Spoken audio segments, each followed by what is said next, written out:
আজকে 31st নাইটে আবারও আমাদের পিকনিক আছে। আর পিকনিকের স্পেশাল রাঁধুনি হলো তোমাদের দাদা। আর আজকে একটা স্পেশাল পাকোড়া করা হবে, সেটা হলো কেরালা স্টাইল চিকেন পাকোড়া। সাথে আছে গরম গরম খাসির মাংসের ভুনা। এদিকে আজকে আবার বালুরঘাটে 31st নাইটে একটা কনসার্টও হচ্ছে। তো আমরা কনসার্টে যাই, অনেক মজা করি। আর আমরা কিভাবে 31st নাইটটা সেলিব্রেশনও করেছি সবকিছু নিয়ে থাকছে আজকের ব্লগটা। এইদিকে চিকেনটা ম্যারিনেট করার দায়িত্ব ছিল আমার উপর। আজকে সকাল থেকেই তোমরা দেখতে পেরেছিলে যে ভর্তার প্রিপারেশন নিয়েছি, ভর্তা করেছি। আর সেই পেট ভরে আজকে খাওয়া দাওয়া হয়েছে, এক ফোঁটাও নড়তে ইচ্ছে করছিল না। কিন্তু কি আর করার, মাংস এনে আমাকে দিয়ে গিয়েছে এটাকে ম্যারিনেট করে রেখে দেওয়ার জন্য। তাই এই তো আমি সব মশলা টশলা দিয়ে ভালো করে চিকেনটাকে ম্যারিনেট করে রেখে দিয়েছি। আর তোমার দাদা এদিকে এখন হলো গোডাউনে চলে যাবে এই চিকেনটাকে নিয়ে। তারপর আমরা সবাই একদম রেডি হয়ে চলে যাব গোডাউনে। ওইখানেই হলো হই হুল্লোড়, আড্ডা, রান্না বান্না, খাওয়া দাওয়া সবকিছুই হবে। আজকে আবার একটু ওয়েস্টার্ন ড্রেস পরেছি। আর এইদিকে দেখতেই পারছো আমার পেটটা অনেকটাই বড়। জানো, অনেকে অনেক বডি শেপিং নিয়ে না অনেক কমেন্ট করে, শুনতে খারাপ লাগে কিন্তু কিছু করার নেই। কেউ তো আর ইচ্ছা করে তার বডি শেপিংটা চেঞ্জ করতে পারবে না, বা ইচ্ছা করেও কেউ বড়ও করে না। যেটা হওয়ার সেটা নর্মালি হয়ে যায়। ডায়েট করলে অবশ্যই এটা ঠিক হওয়া সম্ভব, বাট সবাই তো আর ডায়েট করতে পারে না। তাও চেষ্টা করছি যদি কখনো ব্যালেন্স করতে পারি। আর এইদিকে দেখো পিকনিকে সবাই কি আনন্দ। আসলে পিকনিক তো হয়েছে আর আনন্দ করারই জিনিস, তাই না? প্রতি বছর আমাদের আগে বাইরেই পিকনিক হতো। এই তো গত 2 বছর ধরে বাইরে পিকনিকটা বন্ধ হয়েছে। এই বছর ইচ্ছে আছে, যেহেতু বিয়ের সিজন চলছে, বিয়ের সিজনগুলোর পরে নাকি বাইরে কোথাও পিকনিক করতে যাবে। আর এই গেটটা দেখে ফার্স্টে ভাবছিলাম, বাবা আমাদের পিকনিকে এত সুন্দর গেট করেছে। পরে জানলাম যে না, ওইটা ওই এলাকার পিকনিক হচ্ছিল, ওনারা এত সুন্দর করে বেলুন দিয়ে ডেকোরেশন করেছে। আর এই তো এসেই সবাই হলো রান্না বান্নার কাজে লেগে গিয়েছে। পিকনিকে আরেকটা জিনিস সবচেয়ে ভালো লাগে, সবাই একসাথে হয়ে যে কোনো রান্না বান্না হইচই একসাথে করা হয়, যেটা আনন্দই আলাদা। এইটা হলো তোমার দাদার বন্ধু রাজ। তো এই তো ও আমাকে বলছিল আমাকেও ভিডিও করছো। আমি সে হ্যাঁ, ব্লগে দেখাতে হবে না, তুমি কি কাজটা করছো। ফার্স্টে সবগুলো পকোড়া ভাজা হচ্ছে। আর পকোড়াগুলো এত সুন্দর স্মেল আসছিল, আমি বলছিলাম আজকে পকোড়া ফুল মানে ক্রেডিট আমার, কারণ আমি এটা রেডি করেছি। তোমার দাদা তো আসলে খুন্তি নড়েছে আর ভেজে দিয়েছে একটু। তো সত্যি পকোড়াটা খেতে না অসম্ভব টেস্ট হয়েছিল। এইটা কত বছর বানানো হয়েছিল, তো তোমার দাদার আবার সেটার কথা মনে পড়েছে, যার জন্য বলছে যে কেরালা স্টাইলেরই পকোড়া বানাও। আর এই তো সবাই মিলে এখন একটু পকোড়া খাওয়া দাওয়া করা হচ্ছে। আর এদিকে তোমার দাদা হলো খাসির মাংসটা বসিয়ে দিচ্ছে। আর ভাতটাও আগেই রান্না করে রেখেছে। খাসির মাংসটা হতেই না সবচেয়ে বেশি টাইম লাগে। এদিকে হলো এক সাইডে রান্না বান্না হচ্ছে, আর এক সাইডে হইচই, নাচ গান সবকিছুই করা হচ্ছে। তোমার দাদার বন্ধুরাও একটু নাচ গান করছিল। বাট যেই দেখলো যে আমি ভিডিও করছি, সাথে সাথে ওরা চলে গিয়েছে। বলে ইস, এইখানে আর নাচা যাবে না, যেটাই করছি না কেন সবকিছু ভিডিও করা হচ্ছে।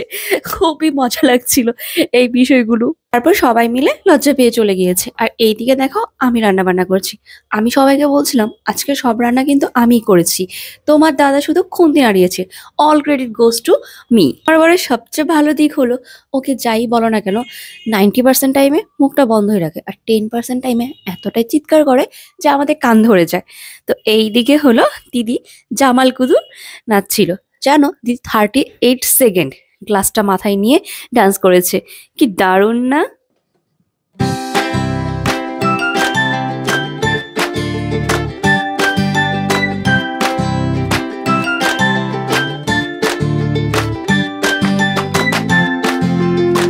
এদিকে ভাই বোনেরও ডুয়েট কম্পিটিশন হয়ে গিয়েছে, বাট তোমার দাদা 5 সেকেন্ডও রাখতে পারেনি। আর এই দেখো কষা কষা খাসির মাংস, কি দারুণ যে একটা স্মেল বের হয়েছে না। আর কষা খাসি মাংস খাওয়ার মজাই আলাদা। আমাদের বাড়িতে আবার সবাই কষা মাংস এতই খেতে পছন্দ করে, যখনই মা রান্না করে সবাই প্লেট নিয়ে হাজির হয়ে যায়। এখন মোটামুটি প্রায় 11:30টার মতো বাজে, আর আমরা সবাই মিলে চলে যাচ্ছি একটু কনসার্ট দেখার জন্য।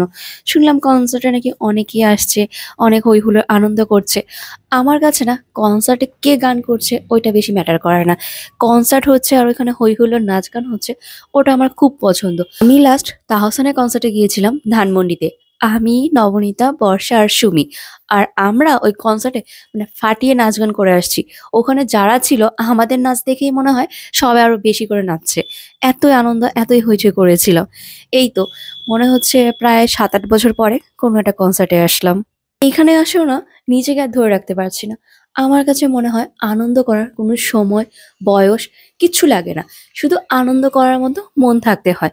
তুমি কিভাবে নাচছো, তোমাকে দেখে কে কি কমেন্ট করলো বা তোমার কোনো কিছু কারো ভালো লাগছে না, এটা দেখার বিষয় না। তুমি আনন্দ করতে পারছো কিনা, তুমি প্রত্যেকটা মুহূর্তে এনজয় করতে পারছো কিনা, এটা অনেক বড় একটা বিষয়। আর আমরা অনেকেই কি করি, একজনের জন্য আরেকজন নিজেদের অনেক কিছু ছেড়ে দিই।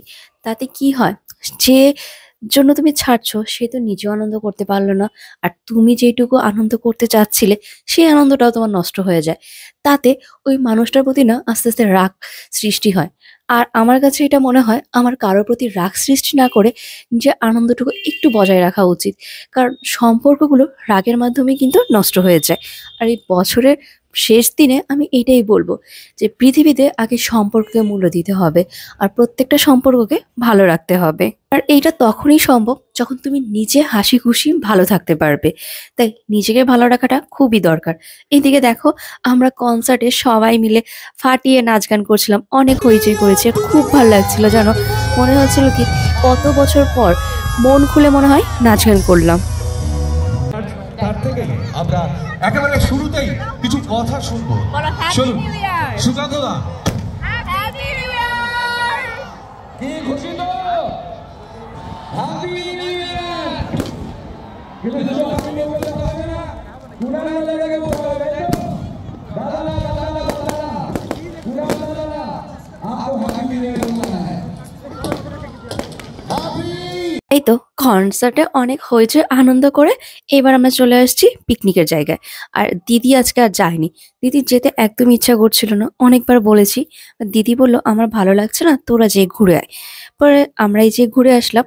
দিদি এখানে মাংসটা রান্না করছিল। তো এই তো অনেকটাই রাত হয়ে গিয়েছে, প্রায় 1টার মতো বাজে। আর আমরা সবাই মিলে আনন্দ করে খাওয়া দাওয়া করতে বসে পড়েছি। আর হ্যাঁ, আজকে আমরা যাদের কনসার্টে গিয়েছিলাম ওইখানে মনে হয় মিস্টার কুনাল আসছিল গান গেতে। আমি ওনাকে ঠিকঠাক মতো চিনি না, বাট ওনার গান শুনে আমার খুবই ভালো লাগছে। তোমাদের সকলকে জানাই বন্ধুরা, নতুন বছরে অনেক অনেক অনেক শুভকামনা। আর এই নতুন বছরে যা মন চাবে, যেইভাবে নিজেরা ভালো থাকবে সেটাই করবে। কারণ নিজের ভালো রাখার প্রায়োরিটিটা তোমাকেই নিতে হবে, কেউ আর দায়িত্ব করে নিবে না। তো চলো বন্ধুরা, আজকের ব্লগটা এখানেই শেষ করি। ভালো থেকো, সুস্থ থেকো।